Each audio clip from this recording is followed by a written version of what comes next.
नवरात्र विशेष नवदुर्गा या कार्यक्रमाचे सहप्रायोजक आहेत मे माधवराव रामचंद्र बोराडे, अस्तगावकर सराफ, राहता. मे माधवराव रामचंद्र बोराडे, अस्तगावकर सराफ, राहता. सोने चांदीचे व्यापारी. सर्व प्रकारचे ग्रह राशींचे सर्टिफाईड रत्न मिळतील.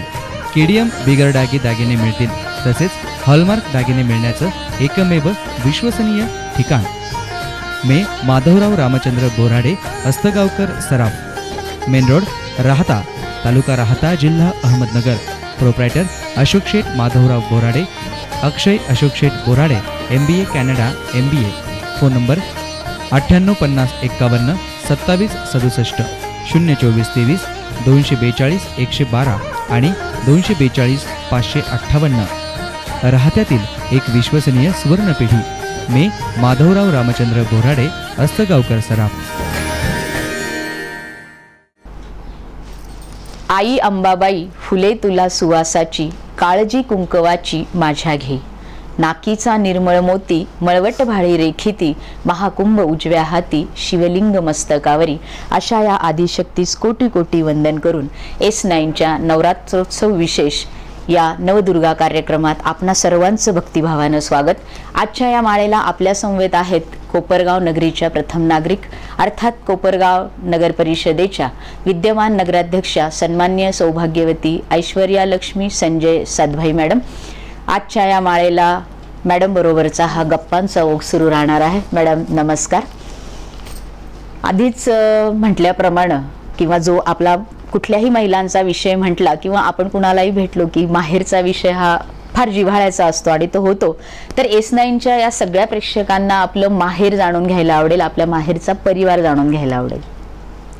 माझं प्रथम आडनाव कुलकर्णी होतं आणि नाव सुद्धा संगीता कुलकर्णी होतं. मी लग्नानंतर ऐश्वर्या लक्ष्मी संजय सातभाई झाले आणि माझे आईवडील हे लक्ष्मीवाडी फॅक्टरी आणि साखरवाडी फॅक्टरी जी सोमाई यांची फॅक्टरी आहे इथंच 30-35 वर्ष नोकरी करत असल्याकारणाने मी याच तालुक्यात म्हणा, गावात कोपरगावात म्हणा राहिले वाढले आहे.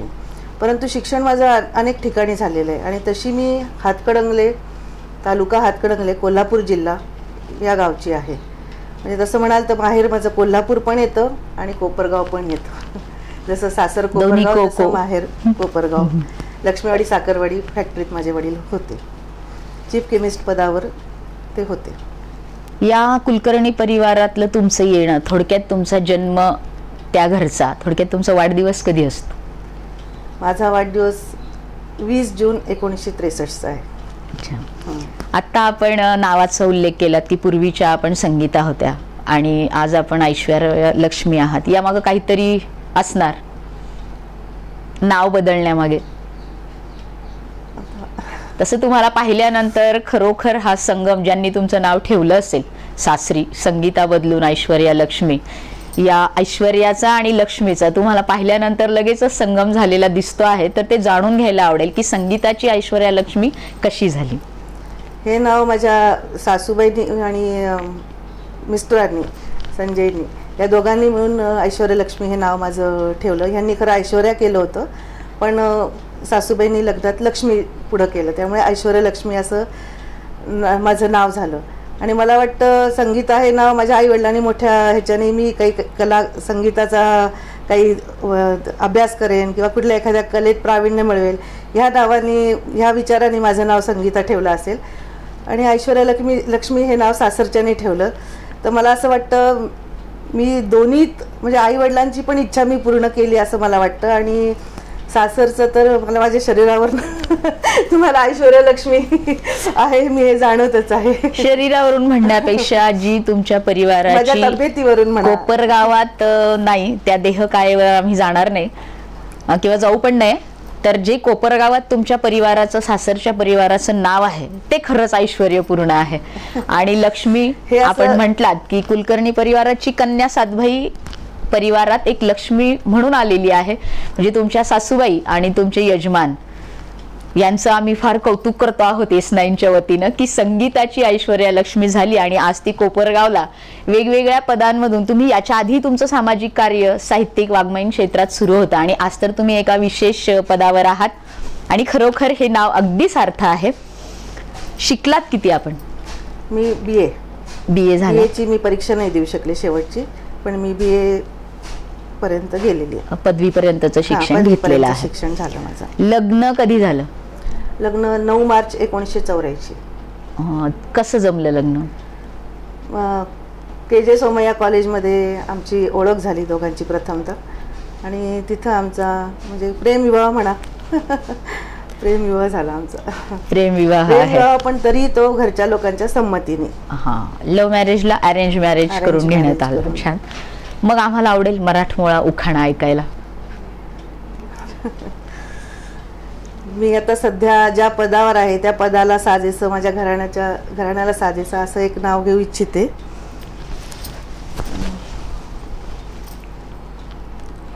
कोपरगाव विकासाचा सातभाई कुटुंबियांनी घेतलाय वसा. कोपरगाव विकासाचा सातभाई कुटुंबियांनी घेतलाय वसा. संजयच्या साथीने कोपरगाववर उमटवीन मी माझा नवीन ठसा. छान. हा ठसा निश्चितच तुम्ही उमटवणार आहात. ज्या सासूबाईंनी तुमचं नाव लक्ष्मी ठेवलं त्या सासूबाई, सासरे, तुमच्या सासरच्या परिवाराबद्दल सुद्धा आम्हाला जाणून घ्यायचंय. माझे सासरे हे पहिल्यापासूनच समाजकारणात, राजकारणात सक्रिय होतेच. म्हणजे मी या घरात आले तर मला हे घरात वातावरण हे नवीन होतं. हे सगळं या वातावरणाशी मला ॲडजस्ट करताना खरं तर, कारण माझ्या घरचं कोपरगाव म्हणजे माझ्या माहेरचं जे वातावरण होतं ते अजिबात राजकीय नव्हतं किंवा सामाजिक ह्याच्यात सुद्धा फारसं नव्हतं आमचं घराणं. आणि इथं आल्यावर मला हे सगळ्या गोष्टी शिकून घेताना, ॲडजस्ट करताना बराच त्रास झाला. त्रास म्हणण्यापेक्षा ते सगळं वयही लहान असल्याकारणाने मला ह्या गोष्टी जरा कठीण जात होत्या. परंतु अतिशय सासरे माझे मनमिळावू होते. सासूबाई अतिशय प्रेमळ होत्या. आणि माझं सगळंच कुटुंब म्हणजे मला 6 दीर आहेत, 2 नणदा आहेत. पण त्या सगळ्यांनी मला इतकं छान सामावून घेतलं या घरामध्ये की मी या घरात आले तरी मला म्हणजे एका वर्षातच मी इतकी जुनी झाले असं मला या घरात आल्यावर वाटलं. आणि राजकारणाचा वसा, समाजकारणाचा वसा तर या घराने खूप म्हणजे मला असं वाटतं माझ्या सासऱ्यांच्या वडिलांच्या पासून आहे. आणि मग मी ते हळूहळू बघत होते, पण प्रत्यक्ष मी काही त्याच्यात नव्हते. ते त्यांचं बघत होते. नंतर माझ्या मिस्टरांचं मी बघितलं. त्यांचं राजकारण करण्याची, समाजकारण करण्याची पद्धत वेगळी आहे माझ्या मिस्टरांची. माझ्या सासऱ्यांची राजकारण आणि समाज करण्याची पद्धत वेगळी होती. ह्या सगळ्याचा थोडाफार दोघांचा मिळून जो माझ्यावर म्हणजे वागण्यात किंवा माझ्या बोलण्यात आणि जे मी समाजकारण करते त्यामध्ये दोघांचा मिलाप करण्याचा मी प्रयत्न केलेला आहे असं मला वाटतं. पण अतिशय सुंदर आणि योग्य साथ मला माझ्या सगळ्या घरातल्या लोकांची, अगदी पती मुलांपासून सगळ्या घरातल्या सासू सासऱ्यांपासून सगळ्यांची मिळाली. त्याबद्दल मी खरोखरच देवाची आभारी आहे की मला त्यांनी अतिशय छान घरामध्ये म्हणजे मला पाठवलं या घरात त्यांनी. हाच धागा पकडून आम्हाला पुढचा प्रश्न गप्पांच्या माध्यमातून विचारावासा वाटेल. आपले यजमान आणि आपल्या मुलांबद्दल आम्हाला ऐकायचे, जाणून घ्यायचे.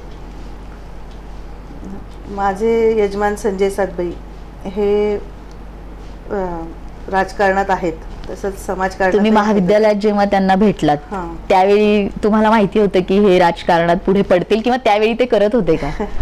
नाही म्हणजे ते कॉलेजच्या राजकारणात वगैरे असायचे, पण असं काही राजकीय मला एवढी काहीच माहिती नव्हती यांच्या घराची किंवा याची.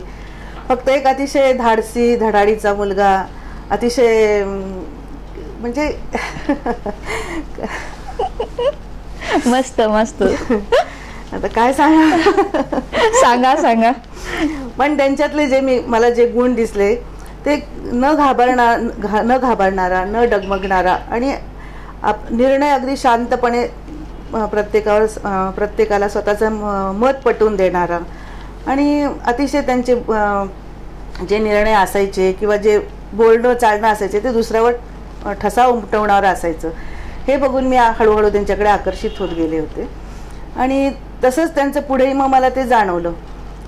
म्हणजे लग्न झाल्यावर तर ते राजकारणात सक्रिय झालेच. ते नगराध्यक्षपद त्यांना सुद्धा मिळालं. तसं तर माझ्या सासऱ्यांनी पण 2दा नगराध्यक्षपद भूषवलेलं होतं. मिस्टरांनी पण एकदा भूषवलं आणि आता हे माझ्याकडे आलं. त्यामुळे माझ्यावर मोठी जबाबदारी असल्याची मला त्याची जाणीव होती. आणि मुलांबद्दल तुम्ही जर मला विचारत असाल तर माझी मुलगी मोठी सायली ही ENTC इंजिनियर झाली आणि MBA पुण्यात तिने MITला केलं आणि आता तिचं लग्न झालेलं आहे. ती नाशिकला असती आणि तिचे मिस्टरसुद्धा ENTC इंजिनियर आहेत आणि तिला जम्मूला दिलेली आहे आम्ही. हां, तिचंसुद्धा लव्ह मॅरेज आहे, तिला जम्मूला दिलेली आहे. आणि माझा मुलगा विक्रमादित्य सातभाई हा सिव्हिल इंजिनियर झाला आहे आणि निकमारचं स्पेशलायझेशन त्यांनी केलेलं आहे सिव्हिलमध्ये. त्यामुळे दोन्ही मुलं माझे उच्च विभूषित शिक्षित आहेत. हां, छान. म्हणजे मी जरी डिग्री घेऊ शकले नसले तरी माझे दोन्ही मुलांनी डबल डिग्री घेतलेली आहे, त्याचा मला फार आनंद होतो. म्हणजे खरोखरच ऐश्वर्य आहे याची पुन्हा एकदा प्रचिती. या आजपर्यंतच्या आयुष्यातला सर्वात आनंदाचा क्षण कुठला आहे तुमचा? खूप खूप आनंदाचा क्षण, की तो क्षण म्हटलं की बस तेवढाच तुमच्या डोळ्यासमोर येतो आणि आता सांगायला आवडेल? पण विचारत असाल तर मला नातू झाला तेव्हा, माझ्या मुलीला मुलगा झाला, पहिला मुलगा झालाय तिला. आता मुलगी मुलगा हा भेद नाही करत मी, पण मूल झालं एक पहिलं, जे तुम्ही आजी झाला. मी आजी झाले, तो माझा अतिशय आनंदाचा क्षण आहे. आणि त्याचं नाव विवान आहे आणि कृष्णाचं नाव आहे. आणि तो आत्ताच मागच्या महिन्यात 15 सप्टेंबरला 1 वर्षाचा झाला. त्याच्या तोंडून कधी एकदा आजी हा शब्द येईल ते ऐकायला मी उत्सुक आहे. म्हणजे तो आणखी सर्वोच्च आनंदाचा असणार, अतिशय आनंदाचा प्रसंग असेल. या आनंदाच्या क्षणाबरोबर, कारण जशी सुख असतात, आनंद असतो, तशा दुःखाच्याही छटा असतात. तर असा काही क्षण आहे की तो तुमच्या हृदयावर कायमचा कोरला गेलाय आघाताच्या माध्यमातून? थोडक्यात दुःखाचा क्षण कुठला, की एखादा आघात असा झालाय की तुम्ही नाही विसरू शकत त्या क्षणाला? दुःखाचा क्षण म्हटला तर माझ्या सासूबाई 93 साली गेल्या. त्यावेळेला म्हणजे अतिशय माझ्यावर त्यांचा प्रभावी व्यक्तिमत्व होते त्या, आणि माझ्यावर त्यांचा इतका प्रभाव होता आणि त्याच्याने मी एकदम एकटी, आणि सगळी जबाबदारी माझ्यावर येऊन पडली. सासऱ्यांची जबाबदारी, सगळ्या घराची जबाबदारी, आणि सगळ्यात आम्ही घरामध्ये लहान असल्याकारणाने मी सगळ्यात हे आणि आम्ही लहान आहोत तिथं. त्यामुळे लहान असून सगळ्यात मोठी जबाबदारी जी माझ्यावर पडली आणि ती मला पेलता येईल की नाही ह्या शंकेने जे मी व्याकुळ झाले होते, तो माझ्या आयुष्यातला फार म्हणजे मला दुःखित करणारा क्षण होता. माझ्या सासूबाई गेल्या, तो क्षण माझा फार, म्हणजे सासूबाईंचा प्रचंड प्रभाव आणि पाठिंबा तुम्हाला होता. अशा या आघाताच्या दुःखाच्या क्षणानंतर घेतो आहोत विश्रांती. वेळ आहे विश्रांतीची. भेटूया पुन्हा याच गप्पांच्या समवेत. तोपर्यंत काही क्षणांची उसंत. सर्व मंगल मांगल्ये शिवे सर्वार्थ साधिके. नवरात्र विशेष नवदुर्गा या कार्यक्रमाचे सहप्रायोजक आहेत मे माधवराव रामचंद्र बोराडे, अस्तगावकर सराफ, राहता. मे माधवराव रामचंद्र बोराडे, अस्तगावकर सराफ, राहता. सोने चांदीचे व्यापारी. सर्व प्रकारचे ग्रह राशींचे सर्टिफाईड रत्न मिळतील. केडीएम बिगर डागी दागिने मिळतील. तसेच हॉलमार्क दागिने मिळण्याचं एकमेव विश्वसनीय ठिकाण मे माधवराव रामचंद्र बोराडे, अस्तगावकर सराफ, मेन रोड, राहता, तालुका राहता, जिल्हा Ahmednagar. Proprietor Ashok Sheth Madhavrao Borade, Akshay Ashok Sheth Borade, MBA Canada MBA. Phone number 985051 2767, 02423 242 112 आणि 242 558. राहत्यातील एक विश्वसनीय सुवर्ण पिढी मे माधवराव रामचंद्र बोराडे, अस्तगावकर सराफ.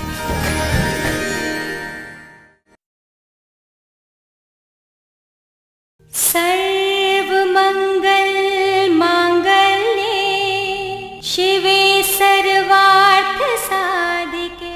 विश्रांतीनंतर पुन्हा एकदा आपलं स्वागत आहे S9च्या नवरात्रोत्सव विशेष नवदुर्गा या उपक्रमात. आणि आज आपल्याबरोबर आहेत कोपरगाव नगरीच्या विद्यमान नगराध्यक्षा सन्माननीय सौभाग्यवती ऐश्वर्या लक्ष्मी संजय सातभाई मॅडम. तर मॅडम, आज आपण जे पद भूषवता आहात या पदाकडे तुमचं येणं कसं झालं? थोडक्यात हा जो प्रवास आहे हे वळण कसं आलं? नगराध्यक्ष पदाचं जे वळण आहे हे वळण कसं आलं? आता खरं सांगायचं तर मी आमचं एकत्र कुटुंब पद्धती असल्याकारणाने म्हणजे सासू सासरे असेस्तपर्यंत तर मी तशी घराच्या बाहेर पडले नाही किंवा समाजकारण राजकारणात वळले नाही. मुलं, घर, संसार यातच मी खरं बिझी होते. परंतु योगायोगाने सासरे गेल्यानंतरच आपल्या ज्या नगरपालिकेचे इलेक्शन्स लागले त्याच्यात आपल्याला स्त्रियांना जे आरक्षण मिळालं आणि हे आरक्षण माझ्या वॉर्डात इथं पडल्यामुळे आणि सगळ्या वॉर्डातल्या लोकांनी खूप लोकांनी माझी यांच्याबरोबर येऊन भेट घेतली, समजूत काढली माझी की तुम्ही उभ्या राहा, म्हणजे सातबाई घराण्याची जी परंपरा आहे ती तुम्ही चालूच ठेवली पाहिजे पुढे आणि तुमचं आम्हाला म्हणजे तुमची समजूत काढावी लागली. म्हणजे तुमची इच्छा नव्हती? माझी इच्छा नव्हती, माझी समजूत काढावी लागली कारण माझा हा पिंडच नाही आहे आणि मी म्हणजे खरं तर कलेत रमणारी किंवा साहित्यात वावणारी हळव्या मनाची स्त्री आणि अशी स्त्री राजकारणाला कुठेही उपयोगी नसती, लायक नसती हे असं मला तरी वाटत होतं इतके वर्ष. पण आता थोडीशी मी रुळली आहे आणि समजून घेणारी लोकही आजूबाजूला मला दिसत आहेत, त्यामुळे काही लायक नाही असंही म्हणता येणार नाही. उलट माझ्यासारखी जर लोक आली या क्षेत्रात तर जे बदनाम झालेलं हे नाव आहे राजकारण ते उलट सुधारायला मदतच होईल असं मात्र मी खात्रीपूर्वक सांगू शकते. तर त्यामुळे मग मी नगरपालिकेला उभी राहिले, निवडून आले आणि मी आज तिसऱ्यांदा निवडून आलेली. म्हणजे आज मी 15 वर्ष नगरसेविका आहे आणि आत्ता मी नगराध्यक्ष या पदावर आहे. म्हणजे नगरसेविका या पदाचा अनुभव असल्यामुळे आज तिथली तेवढी अडचण नसणार आहे? नाही, अडचण नाही असं म्हणता येणार नाही. आपण नगरसेवक असतानाची कामं किंवा आपल्याला करावी लागणारी कामं किंवा काय जे असतं ते फार वेगळ्या स्वरूपाचं असतं आणि नगराध्यक्ष पद घेतल्यावर जे आपण अख्ख्या गावासाठी करणं, सगळ्या सहकाऱ्यांची आपल्याला साथ लाभणं, सर्व कर्मचाऱ्यांची, शासनाची, एकूणच त्या पदावर आपण गेल्यावर आपल्या लक्षात येतं की नगरसेवक पद हे वेगळं आहे, कामंही वेगळी आहेत आणि अध्यक्षपद वेगळे, कामं वेगळे, तीच जरी असली तरी त्याचं मोठं स्वरूप असतं आणि त्याची सगळ्याची सांगड घालून काम करणं ज्याला जमतं तोच पुढे जाऊ शकतो हे मात्र निश्चित. मग तुम्ही हळव्या मनाच्या होता, 15 वर्ष नगरसेविका पदावर होता, आज या पदावर आहात आणि एका हळव्या स्त्रीनं किंवा हळव्या महिलेनं या पदावर येणं तुम्हीच म्हटलं आहात. तर मग आज तुम्हाला ह्या पदावर असताना कुठल्या अडचणींना सामोरं जावं लागतंय, कुठला संघर्ष करावा लागतोय, असं होतंय का? नाही, संघर्ष म्हणत असला तर मी सहमती एक्सप्रेसने जे आदरणीय काळेसाहेब, आदरणीय कोल्हेसाहेब, शंकररावजी कोल्हे माजी मंत्री यांनी, नंतर बिपिन दादांनी आणि माजी आमदार अशोकदादा काळेंनी, ह्या सगळ्यांच्या सहमतींनी मला हे पद भूषवायला मिळालेलं आहे. आणि त्यावेळेला ज्या वेळेला मला हे पद मिळालं त्यावेळेला त्यांनी स्पष्ट शब्दात सांगितलं होतं की नॉन करप्ट माणूस या जागेवर पाहिजे. हीच माझ्यासाठी मोठी पावती होती आणि मी या जागेसाठी योग्य ह्या लोकांना वाटले, त्यासाठी मी नेहमी या लोकांच्या ऋणात राहणं पसंत करेन. आदरणीय काळेसाहेबांच्या, आदरणीय कोल्हेसाहेबांच्या, आदरणीय आमदारताईंच्या, सगळ्यांची मला म्हणजे काळे कोल्हे सहमती एक्सप्रेसने आपण इथपर्यंत आला. मग तारेवरची कसरत होते का? तारेवरची कसरत असं म्हणता येणार नाही, पण म्हणजे मी म्हणलं ना, तांत्रिक, शासकीय ह्या सगळ्या कर्मचाऱ्यांच्या ह्या सगळ्या ज्या अडचणीतनं आपण म्हणजे मी ह्या पदावर आल्यानंतर जी लोकांची माझ्याकडे बघण्याची किंवा माझ्याबद्दलच्या ज्या अपेक्षा खूप वाढल्या होत्या त्या अपेक्षांना मला असं वाटतं मी म्हणजे जे मागच्या काही वर्षात जे विकास कामं खोळंबलेली होती आणि त्या विकास कामांना मी सुरुवात केली, चालना दिली, पण जी खोळंबलेली कामं होती त्यामुळे लोकांना असं वाटत होतं आता सुरू झाली तर झटपट कामं होतील किंवा संपतील. ते तसं झालं नाही, तर ती कामं पूर्णत्वाला नेता नेता सुद्धा मी तशी जेरीस आले. पण मग मी ते माझ्या सहकाऱ्यांमुळे नाही आले, मी ते आपल्या तांत्रिक अडचणी, कधी निसर्गाचा प्रकोप या सगळ्या गोष्टींमुळे मी अडचणीत आलेली आहे खरं बघितलं तर. पण त्या जनतेच्या प्रश्नांना तोंड देता देता की ही कामं तर तुम्ही सुरू केली, मग ही कामं का होत नाहीत पूर्ण, तर ते सांगताना त्यांना किंवा त्यांना ते समजून घ्यायलाही कठीण जाते. आणि मलाही ह्या सगळ्या गोष्टी समजून घेऊन करेस्तपर्यंत मलाही त्याचा तो त्रास जाणवला. नाहीतर माझे सर्व नगरसेवक सहकाऱ्यांनी मला सहकार्य केलेलं आहे आणि काळे साहेब, कोल्हे साहेब यांनी सुद्धा कधी दैनंदिन माझ्या नगरपालिकेच्या कारभारात हस्तक्षेप कोणीही केलेला नाहीये. पूर्ण स्वातंत्र्य तुमच्या पदानुसार तुम्हाला आहे. अतिशय अतिशय मी स्वातंत्र्यपूर्ण काम करते. हे सगळं करत असताना स्वतःचा छंद असा कुठला आवडता छंद आहे की तो तुम्ही जोपासता आहात? मी खरं म्हणजे मी कॉलेजमध्ये वगैरे असताना काव्य वाचन, नंतर नाटकात एकांकिका, नाटक ह्याच्यात कामं केलेली आहेत. आणि मी तिथं KJ सोमय्या कॉलेजमध्ये बक्षिसं पण मिळवलेली आहेत. आणि मी स्पोर्ट्समन पण होते. मी KJ सोमय्या कॉलेजला चॅम्पियनशिप मिळवून दिलेली होती.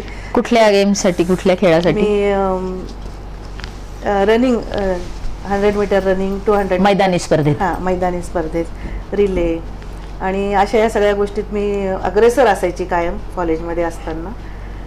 पण लग्न झाल्यानंतर एकत्र कुटुंब पद्धतीत म्हणजे आल्यानंतर एकत्र कुटुंबामध्ये त्यानंतर हे सगळे छंद माझे मागे पडले. खरं सांगायचं मुलीनं किंवा मुलानं पुढे नेले असतील? मुलीने मुलांनी पुढे न्यायचा खरं तर तसा प्रसंग नाही आला, कारण मीच संसारात इतकी बिझी होते त्या मुलांना वाढवण्यामध्ये. म्हणजे त्या दोघांमध्ये नाहीये मैदानी स्पर्धेचं? नाही नाही नाही नाही, त्यांच्या दोघांच्यात हे विवांमध्ये येईल अशी आशा करते. माझ्या भावाच्या मुलांमध्ये आलेले ते माझी भावाची मुलं खेळतात. तुम्ही चॅम्पियनशिप घेतलेल्या विद्यार्थिनी आहात त्या काळच्या? मी वसंत बापट, कवी वसंत बापट यांच्या हस्ते मी चॅम्पियनशिप स्वीकारलेली होती. आज अभिनंदन. आज आम्हाला ही गोष्ट माहिती पडलेली आहे. S9च्या वतीनं अभिनंदन. आणखी छंदाबद्दल?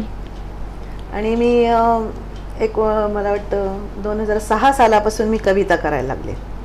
त्याआधी नव्हत्या करत? नाही, तेव्हा कॉलेजमध्ये असताना एकदा कविता करण्याचा छोटासा मी प्रयत्न केला होता, पण म्हणजे तो प्रयत्नच होता. आणि गोदा तरंग मासिकात छापून बिपून आला होता, तेवढं मला कौतुक वाटलंही होतं. पण त्याच्यानंतर हे सगळं मागे पडलं होतं. ते 2006 साली मी कविता करायला लागले. मग 2000 हा छंद चालू आहे. म्हणजे मी 2013ला आपला हिंदोळा नावाचा काव्यसंग्रह प्रकाशित झालाय. कविता ऐकायला आवडेल मग आम्हाला? हिंदोळा मनाचा नावाचा कविता संग्रह माझा प्रकाशित झाला. नारायण सुमंत, कवी नारायण सुमंत यांच्या हस्ते तो आम्ही इथं कोपरगावातच प्रकाशन सोहळा केला. आणि हिरालाल महानुभाव यांचं मला अतिशय त्याला मार्गदर्शन लाभलं. आणि प्रकाशक तेच स्वतः आहेत. मग एखादी कविता आता आम्हाला ऐकवा.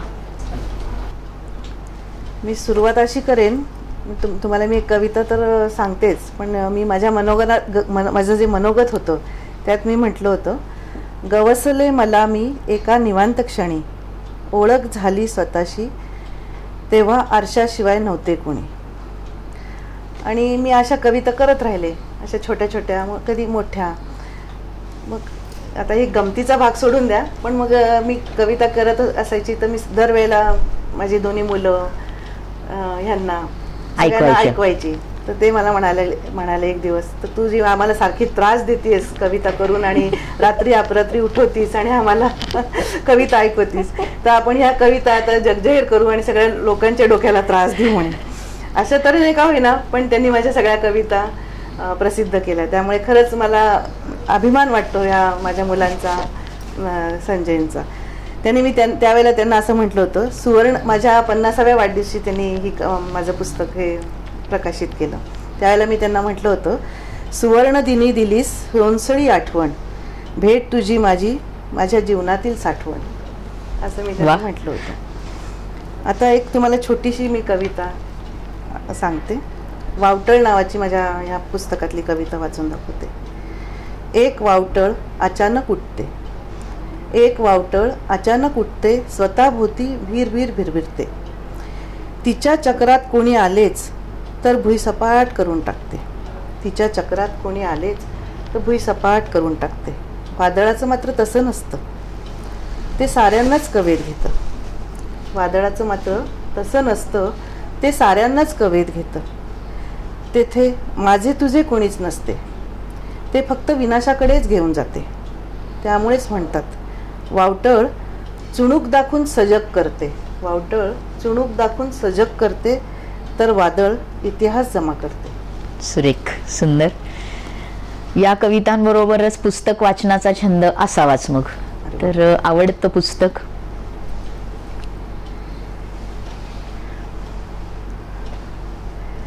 मी कवितांची पुस्तकं बरीच वाचते आणि माझे आवडते कवी म्हणाल तर पाडगावकर, मंगेश मंगेश पाडगावकर. पाडगावकर, शांताबाई शेळके, नंतर त्यांची मी सगळीच कविता ची पुस्तकं माझ्याकडे आहेत. कुसुमाग्रज या सगळ्यांची मी पुस्तकं बघते. आत्ता बघितलं म्हणाल आत्ताचे तर सौमित्र, नंतर संदीप खरे यांची मला जास्त भावतात, आवडतात. आणि मी साधारण साहित्यातलं म्हणजे इतर कवितांचंच जास्त वाचन करते. ऐतिहासिक किंवा ही पुस्तकं माझी कमी वाचते. मी म्हणजे कवितेशीच जास्त नातं आहे, निगडीत असलेली माझी जास्त पुस्तकं माझ्या वाचनात आहेत. पण रणजित देसाई आणि ह्या यांची मला पुस्तकं आवडतात, सगळी आवडली. कविता करणं, पुस्तक वाचणं किंवा काव्यसंग्रह वाचणं वेगळे वेगळे, यांच्याबरोबर चित्रपट पाहणं होतं का कधी? चित्रपट पाहणं आता या 1-2 वर्षात तर मला अजिबात जमलंच नाहीये खरं सांगायचं. मग या आधीच्या यात तुमचा आवडता चित्रपट कुठला? आवडता चित्रपट मला हलके फुलके सिनेमा खरं तर आवडतात. डोक्याला त्रास देणारे, रडारडीचे, मारामारीचे असे जास्त सिनेमा खरं मला आवडत नाही. त्यामुळे आता एवढ्यात तर मी 2 वर्षात कुठले सिनेमा पाहिल्याचं माझ्या लक्षात येत नाहीये. पण राजकारणावर म्हणत असलं तर आता मी मध्ये तो सरकार मला आवडला होता. सरकारनामा. सरकार. अच्छा. हां, मराठी कोर्ट आवडला होता. कोर्ट. हां, म्हणजे तो घरीच बघितला, म्हणजे बाहेर असं जाऊन मला बघणं झालं नाहीये. आजपर्यंतच्या या आयुष्यात आपण म्हणालात की 50व्या वाढदिवशी आपल्या काव्यसंग्रहाचं प्रकाशन आपल्या यजमानांनी केलं. म्हणजे आपण 52 वर्षाच्या आहात, पण तुमच्याकडे पाहिल्यानंतर वाटत नाही, अगदी चिरकाल तरुण्यता जी आहे ती तुमच्याकडे पाहिल्यानंतर दिसते. तर या आयुष्यात तुमचा आदर्श कोण आहे? कुणीतरी चांगलाच असला पाहिजे आणि त्या आदर्शामुळेच आपण घडतोही. तर आदर्श कोण आहे? खरं सांगायचं ते जे माझं जे तुम्हाला तारुण्य वाटतंय किंवा हे जे ते तुमच्या नजरेतला माझ्याबद्दलचं जे प्रेम आहे त्यामुळे ते दिसतंय असं मला वाटतं. खरं नाही, तुमच्या चेहऱ्याकडे पाहिल्यानंतर की जी नवरात्राची आपली ही उत्सवाची परंपरा सुरू आहे, तर खरोखर मातेचं जे रूप तेजोमय आपण पाहतो अगदी तशा तुम्ही दिसता आहात. तर तुमचा आदर्श कोण आहे? आदर्श म्हणत असाल तर आई वडील आणि सासू सासरे यांच्या व्यक्तिमत्वाचा ठसा माझ्यावर अतिशय आहे, कोरलेला आहे.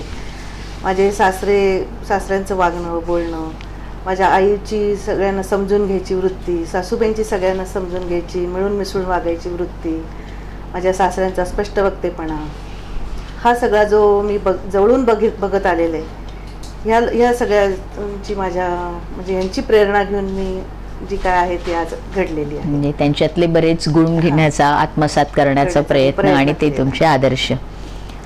एवढं सगळं करत असताना अशी कोणती गोष्ट आहे की जी तुमच्याबद्दल कुणालाच माहिती नाही किंवा फार कमी जणांना माहिती आहे की ती गोष्ट तुम्हाला येते? छुपा हुनर थोडक्यात कुठला आहे तुमचा? छुपी बाब आहे की नाही माहिती, फार कमी जणांना माहिती आहे आणि आज S9च्या सगळ्या प्रेक्षकांना जाणून घ्यायची आहे ती,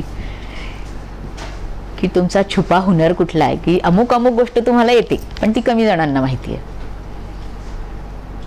असं आता तसं नाही सांगता येणार मला. आता कला क्षेत्रात म्हटलं तर मी अतिशय छान नाटकात काम करत होते, हे तुम्हाला सांगितलं. आता घरात म्हणत असाल तर मी अतिशय छान स्वयंपाक करते. माझ्या मुलांना, मिस्टरांना, माझ्या सगळ्या घरातल्या लोकांना माझ्या हातचे पदार्थ अतिशय आवडतात. त्यांना आता मला 6 वर्ष साधारण मी पद घेतल्यामुळे मी स्वयंपाकाला आता बाई लावावी लागलेली आहे. तर सगळ्यांची इतकी कुरकुर चालली आहे की स्वयंपाक हा तुझ्याच हातचा आम्हाला खायचा असतो. म्हणजे पाककला हा छुपा हुनर म्हणावा लागेल. मग मी चांगला स्वयंपाक करू शकते. अच्छा. आणि आजपर्यंतचा हे जे आयुष्य आहे, ह्या आयुष्यात काही करायचं राहून गेलं की मला ही गोष्ट करायची होती पण ती आतापर्यंत झालेली नाही अशी कुठली गोष्ट आहे का?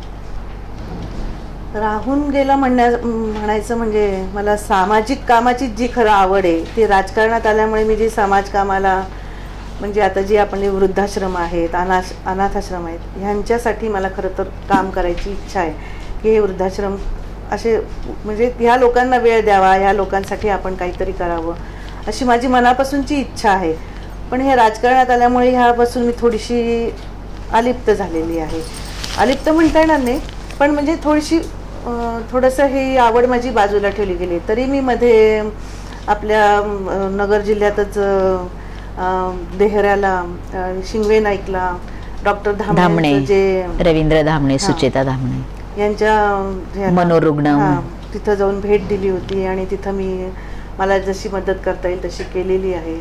आणि त्यांच्यासाठी मला अजूनही मदत करायची इच्छा आहे आणि मी त्यांना तसं वचनही देऊन आलेली आहे की मी आपल्या संस्थेसाठी जे मला काही योगदान करता येईल ते माझ्या या पदांनी सुद्धा आणि माझ्या सातबाई कुटुंबियांच्या वतीने मी करता येईल. म्हणजे एकूण मनोरुग्णांसाठी, या अनाथांसाठी किंवा वृद्धांसाठी जे फार मोठे हे प्रश्न निर्माण झालेले आहेत समाजात, ह्यासाठी मला खरंच काहीतरी करायची इच्छा आहे. आणि त्याच्यासाठी माझ्या पतींचे प्रोजेक्ट काही चालूही आहेत, त्यांचा विचार आहे काहीतरी पुढं करण्याचा. त्याच्यात मी काही वर्षांनी तुम्हाला सक्रिय दिसेनच. अरे वा. घेऊया छोटासा ब्रेक, अर्थात काही क्षणांची विश्रांती.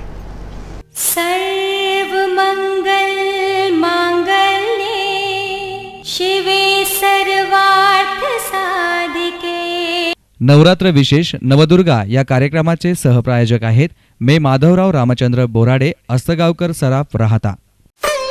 मे माधवराव रामचंद्र बोराडे, अस्तगावकर सराफ, राहता. सोने चांदीचे व्यापारी.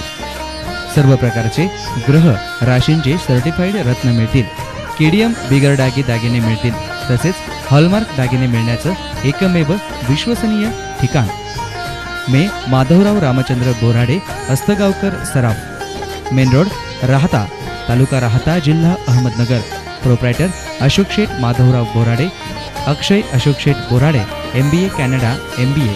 फोन नंबर 985051 2767 02423 242 112 आणि 242 558. राहत्यातील एक विश्वसनीय सुवर्णपेढी मे माधवराव रामचंद्र बोराडे, अस्तगावकर सराफ. सर्व मंगल मांगल्ये शिवे सर्वार्थ साधिके. विश्रांतीनंतर पुन्हा एकदा S9च्या नवरात्रोत्सव विशेष नवदुर्गा या उपक्रमात या कार्यक्रमात गप्पांचा ओघ सुरू आहे.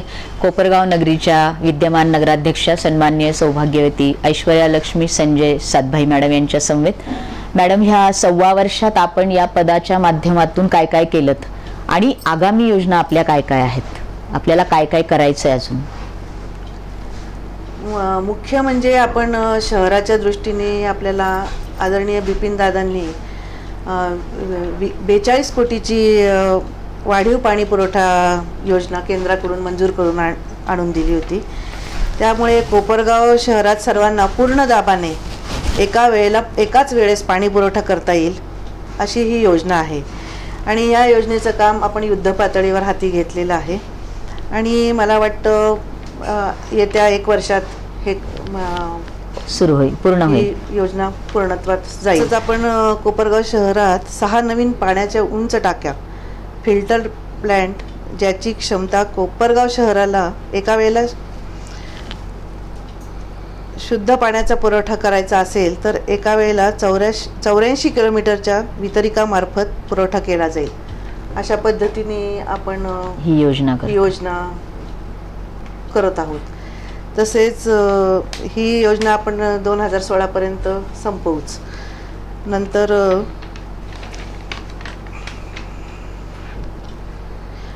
कोपरगाव शहरात आपण भुयारी गटार योजना 125 ते 150 कोटी रुपयाची आणलेली आहे. तिचा पाठपुरावा मी करत आहोत आणि ही योजना 1 महिन्यात शासनाकडे मंजुरीसाठी मंजूर होऊन येईल अशी आशा वाटते आहे. तसंच आपण कोपरगाव शहरात 2600 पोलवर सोलर दिवे व पाणी पुरवठा यंत्रणा सोलर सिस्टीमवर चालवण्याचा 28 कोटीचा प्रकल्प आपल्याला केंद्राने मंजूर करून केलेला आहे. तो लवकरच राबवणार आहोत. नंतर राज्य नदी संवर्धन प्रकल्प अंतर्गत गोदावरी पात्र दोन्ही बाजूला लहान पुलामधून 1.5 किलोमीटरपर्यंत घाट बांधून नदीचे सौंदर्य म्हणजे नदीचे सौंदर्य वाढवायचं आणि त्याच्यात कुठल्याही तऱ्हेने घाण अथवा ड्रेनेजचं काही जाऊ नये याच्यासाठीचे आपले योजना एक आहे. आणि आपण मुख्य रस्त्याचं तर आता काम हाती घेतलेलंच आहे. मुख्य रस्ता सुमारे 2 कोटी रुपयाचा रस्ता आपण चालू केलेला आहे आणि तो पूर्णत्वाच्या मार्गावरच आहे. पण ह्याच्यासाठी आपल्याला शासना म्हणजे पावसामुळे आणि काही तांत्रिक आणि ह्याच्या मानवनिर्मित अडचणींमुळे आपल्याला वेळ लागला आहे. पण येत्या 15 ते 20 दिवसात रस्त्याचं काम पूर्णत्वाला जाईल ह्याची खात्री आहे. त्याच जोडीला आपण मुख्य 7 रस्त्यांच्या कामाचं आदरणीय कोल्हेताईंच्या आमदार कोल्हेताईंच्या हस्ते भूमिपूजन केलेलं आहे. तेही रस्ते आता पूर्णत्वास जातील. अशा तऱ्हेचे नंतर आपण सार्वजनिक शौचालय सुरू केलेले आहेत. ते 5 शौचालयांना परवानगी मिळालेली होती आणि 3 शौचालय पूर्णत्वाच्या मागे आहेत. आणि आपण जिजामाता उद्यान हे आपल्याकडे बागा आणि लहान मुलांना खेळण्यासाठी किंवा वृद्धांना फिरायला जाऊन बसण्यासाठी असं काहीच आपल्याकडं कोपरगावात नसल्याकारणाने आपण बागा सुशोभीकरणाचं जे हातात घेतलेलं आहे त्याच्यात जिजामाता उद्यान आपण सुशोभित केलेलं आहे. तिथं आपण जिम आणि खेळणी ही जवळजवळ आपण 20 लाख रुपये खर्च करून तिथं आपण आता लवकरच नूतनीकरण केलेलं आहे आणि ते लवकरच सुरू करण्याचा मानस आहे. अशा तऱ्हेची बरीच आम्ही कामं सुरू केलेली आहेत की जे अंतिम टप्प्यात आहेत, पूर्णत्वाला जात आहेत आणि काही कामं सुरू व्हायच्या मार्गावर आहेत. आणि ह्या कामी मला खरोखर माझ्या सर्व नगरसेवकांनी समजून घेतलं, सहाय्य केलं. त्यात सुरुवातीचे जे पहिले काही दिवस तर विधानसभेची निवडणूक, नंतर लोकसभेची निवडणूक, ह्याच्यामध्ये काही माझा पिरियड सुरू झाल्यावर काही काळ गेला. त्याच्यानंतर मला समजून घेता मला हे समजून घेण्यासाठी मी शिवसेनेची नगराध्यक्ष असल्याकारणाने मला आदरणीय राजेंद्र झावरे तसेच सर्व नगरसेवक RD सोनवणे असतील, उपनगराध्यक्ष रवींद्र पाठक असतील, बबलू वाणी असतील, तसेच दिलीप दारुणकर असतील, अशा सगळ्या जणांचा, मग लकारे असतील, देवकर असतील किंवा सर्व माझे नगरसेवक आहेत, या सर्वांनी मला रुईकर आहेत, या सर्वांनी मला सहाय्य केलं आणि माझं काम योजना सोप्या करून दिल्या सर्वांनी मला. तर खूप छानशा योजना आहेत. हे सगळं करत असताना अशी कोणती गोष्ट आहे की त्या गोष्टीचं नाव घेतलं की तुम्हाला प्रचंड संताप येतो, चीड येते, राग येतो? मला खोटेपणा अजिबात आवडत नाही.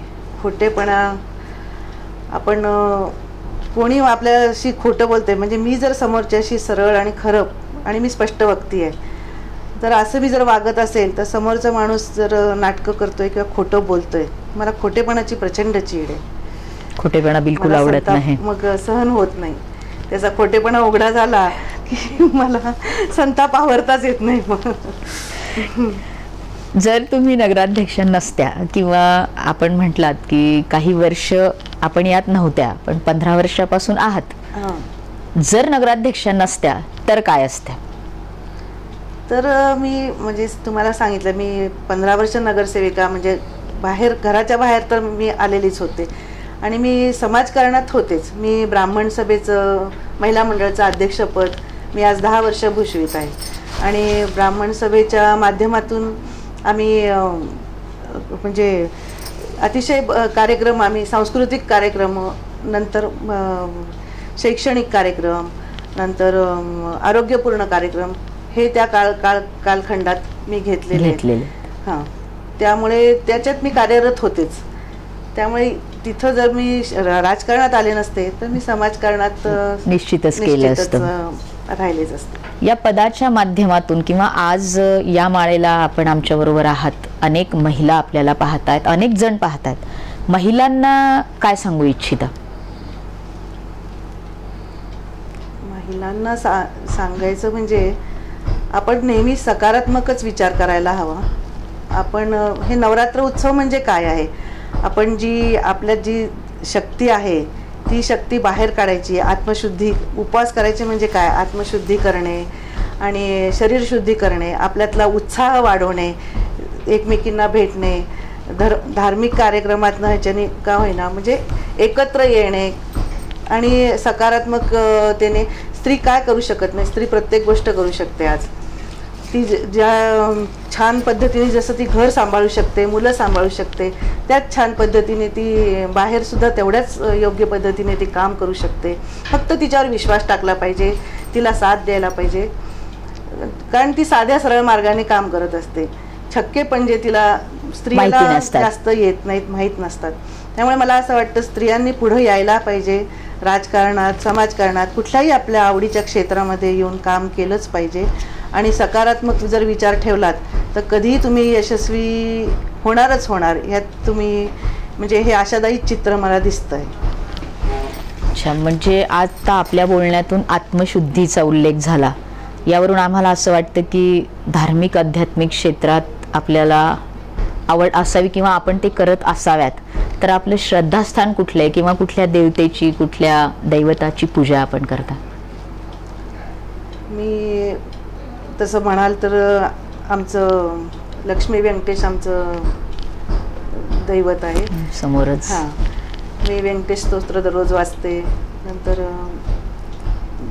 देवीचं गजानन महाराजांची वर माझी श्रद्धा आहे. म्हणजे श्रद्धा मी सांगू इच्छिते, श्रद्धा ठेवा, फक्त अंधश्रद्धा बाळगू नका. कुठल्याही गोष्टीवर श्रद्धा असल्याशिवाय माणूस काम करायला धजावत नाही. श्रद्धेपोटी कुठलीही मोठी मोठी कामं माणूस करू शकतो, पेलू शकतो. त्यामुळे श्रद्धा ही आवश्यक आहे. कुठली गोष्ट तुम्हाला अजिबात येत नाही, म्हणजे ती करण्याची प्रचंड भीती वाटते, अवघड वाटतं, येतच नाही, अशी गोष्ट कुठली आहे? येतच नाही म्हणजे मला आता माझी आई अतिशय छान कलाकुसर करणारी, म्हणजे विणकाम, शिवणकाम, स्वेटर मशीनवर करणं, हे सगळं माझी आई अतिशय छान पद्धतीने करते. आणि आज माझ्या आईचं वय 75 आहे. ती अजूनही ते सगळं करून विकते.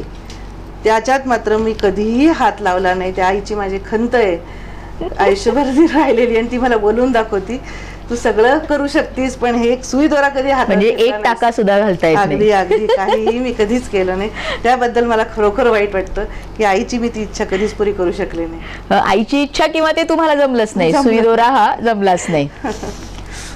आणि असं आत्ताचा जो तुमचा व्याप आहे, ह्या सगळ्या व्यापात समजा जर तुम्हाला खूप निवांत वेळ मिळालाय, अगदी निवांत, नगराध्यक्ष पदाच्या या, असं होणारच नाही की तुम्ही निवांत आहात, पण आपण समजूया, इमॅजिन करूया की तुम्ही निवांत आहात, तर तुम्हाला काय करायला आवडेल? त्या निवांत क्षणांना कसं घालवायला आवडेल? काही नाही, मला वाचन करायला आवडेल, कविता वाचन करते, नंतर गाणी ऐकते. मला जुन्या गाण्यांची आवड आहे. गाणे ऐकणे, वाचन करणे, या गोष्टी मी करते. धन्यवाद मॅडम. तुमचा रॅपिड फायर राऊंड सुरू होतोय. अर्थात फक्त हो किंवा नाही किंवा एका शब्दात असं तुम्हाला उत्तर द्यायचंय आणि त्वरित द्यायचंय. तर तुमचा पहिला प्रश्न आहे, तुमच्या मागील 3 पिढ्यांपासून तुमच्या कुटुंबाला राजकारणाचा वारसा आहे, तर या 3ऱ्या पिढीला म्हणजेच तुमच्या मुलाला तुम्हाला राजकारणात सक्रिय करायला आवडेल, हो की नाही? फक्त हो की नाही? आवडेल. आपण एक कवयित्री आहात, जास्त काय म्हणून व्हायला आवडेल, नगराध्यक्षा की कवयित्री? एका शब्दात. कवयित्री. धन्यवाद. कोपरगाव तालुक्याचं राजकारण 2 शक्तीस्थळांच्या भोवती फिरतं हे सगळ्या राज्याला आणि राज्याबाहेर सुद्धा माहिती आहे. त्यात काळे आणि कोल्हे या दोन्ही गटाच्या नगराध्यक्षा म्हणून काम पाहताना मोठी कसरत करावी लागते, हो की नाही? मला तरी कसरत करावी लागली नाही. धन्यवाद. आणि यानंतर पुन्हा नगराध्यक्ष होण्याची इच्छा आहे, हो की नाही? संधी मिळाली तर का नाही. अरे वा, म्हणजे आहे. धन्यवाद. या रॅपिड फायर राऊंडला अतिशय उत्तम असा प्रतिसाद आपण दिलात. तर या S9च्या माध्यमातून आज जिल्हाभरातल्या महिला तुम्हाला ऐकतायत, पाहतायत, त्यांच्यासाठी तुम्ही बोललेल्या पण आहात. पण S9 बद्दल आपण काय प्रतिक्रिया द्याल? या चॅनल बद्दल काय प्रतिक्रिया द्याल? मी S9ला खरोखरच धन्यवाद देते. आज त्यांनी माझ्या जुन्या आठवणी खूप जागवल्या. मला म्हणजे माझ्या म्हणजे अशा आठवणी की आम्ही तुम्हाला खूप सुंदर लाजताना पाहिले, 33 वर्षांपूर्वीच्या क्षणाला जागा केले. अतिशय मला आनंद झाला त्यांच्याशी गप्पा मारताना, तुमच्याशी बोलताना. आणि खरोखरच मी तुम्हाला खूप धन्यवाद देते की तुमचं चॅनेल अतिशय S9 चॅनल अतिशय चांगलं आहे. हे मार्मिक आणि जे खरोखर जे आहे गोष्टी ते समाजापुढं आणणारं आहे. आणि ते असंच पुढं तुमची भरभराट होत राहावी अशी मी तुम्हाला शुभेच्छा देते. आणि मला तुम्ही आज बोलतं केलं आणि जे माझी जुनी सफर घडवून आणलीत त्याबद्दल धन्यवादही देते. धन्यवाद. धन्यवाद. हसत रहा, बघत रहा, पाहत रहा, मातीची आराधना करत रहा. आजच्या माळेला आपल्यासोबत जशा सातभाई मॅडम होत्या तशा उद्याच्या माळेला देखील आपल्याबरोबर अशीच एखादी दुर्गा असणार आहे. बघत रहा S9चा नवरात्रोत्सव विशेष नवदुर्गा हा कार्यक्रम. भेटतो आहोत उद्या. नमस्कार.